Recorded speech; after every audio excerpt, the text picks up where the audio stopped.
Salut Yanis. Salut. Alors tu reviens du cinéma, enfin pas exactement maintenant, mais tu as l'air assez emballé par ce dont tu vas nous parler aujourd'hui. Oui, je vais vous parler du film L'Ordre des choses. C'est un film qui nous raconte l'histoire de Rinaldi. Rinaldi, c'est un policier italien qui est envoyé par son gouvernement en Libye afin de négocier le maintien des réfugiés sur le sol africain. Mais sur place, il se heurte à la complexité des rapports tribaux libyens et à la puissance des trafiquants exploitant la détresse des réfugiés. Pour nous parler du film, j'ai rencontré le réalisateur Andrea Segre. Bonjour Andrea Segre. Bonjour. Alors, la première question que j'ai envie de vous poser, c'est pourquoi avoir décidé de faire ce film? Qu'est-ce qui vous a poussé à faire ce film? Pour entrer dans la psychologie des fonctionnaires européens qui sont en train de développer la stratégie européenne d'externalisation de la frontière, c'est-à-dire de chercher de convaincre les autres pays qui sont des pays de transit comme la Libye de bloquer les migrants. Et vraiment, j'ai eu la curiosité de comprendre quelle est la tension existentielle et les dilemmas qui sont dans la tête des fonctionnaires européens, qui dans ce film-là devient un peu une métaphore de la tête de citoyens européens. Justement, j'ai lu que par rapport à ça, vous êtes énormément documenté avant le film. J'ai lu que vous aviez rencontré même des fonctionnaires, vous avez fait un vrai travail journalistique, si je puis dire. Alors, qu'est-ce qu'ils vous ont raconté? Et est-ce qu'ils vous ont raconté des choses que vous êtes dites, là c'est trop gros, je ne peux pas le mettre dans le film? Oui, c'est vrai, je racontais beaucoup de vrais fonctionnaires. C'était important pour écrire le film.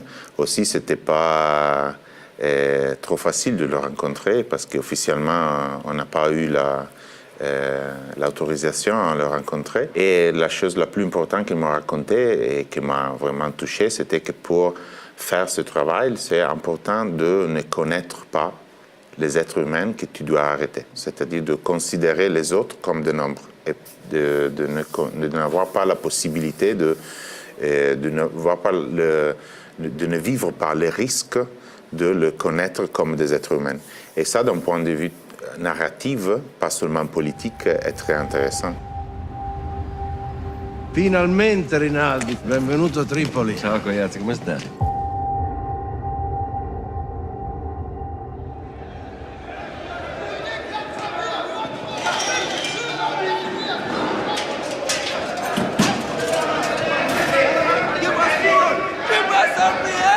Où est-ce que vous avez tourné? Comment ça s'est passé? Quelle Libye vous vouliez montrer?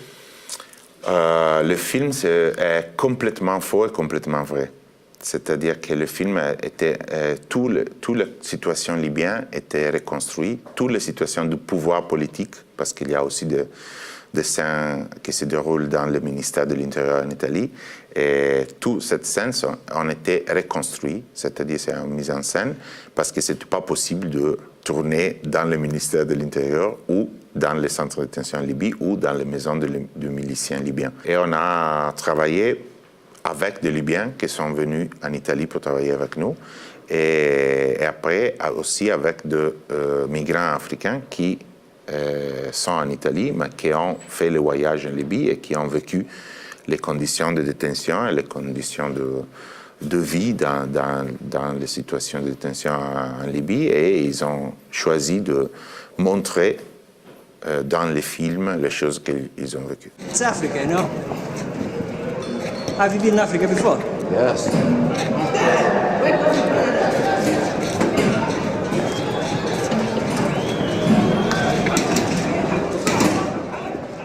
Le ministère de l'Intérieur italien, il a toujours parlé de centre d'accueil pour les migrants en Libye.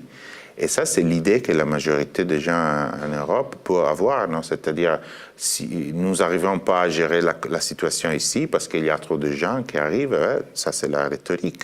Alors, il faut que nous amène le contrôle de l'autre côté. Mais de l'autre côté, il y a des situations de violence qui sont complètement différentes dans les conditions de détention que nous avons dans la tête dans notre oui, c'est-à-dire continent. que le terme centre d'accueil ne renvoie pas à ce qu'on peut voir. Le centre d'accueil, c'est une définition intolérable. We'll also make him respect standards for human rights. Human rights. I like it. He was my brother. I'm very afraid. Open the door. Why? I'm asking you to open that door. L'ordre des choses est un film politique parce que j'avais envie de faire un film politique, un film sur la liaison entre les choix politiques et les conséquences dans la vie humaine de ce choix. Bien sûr, je n'imagine pas que le film peut changer les choses, mais j'aime l'idée que le film peut être un instrument de conscience collective et de discussion et que le film peut aider à poser les questions nécessaires.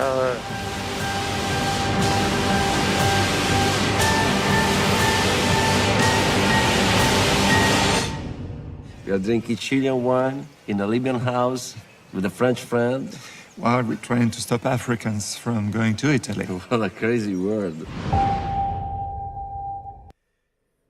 Voilà l'ordre des choses qui sort aujourd'hui. Mais alors ça t'a plu, toi? Alors oui, moi ce que j'ai aimé, c'est le dilemme auquel fait face en fait le personnage principal, à savoir choisir entre la raison d'État ou pencher vers son côté humain et l'empathie qu'il ressent au moment où la jeune Souad, une Somalienne enfermée dans l'un des centres, lui demande de l'aide.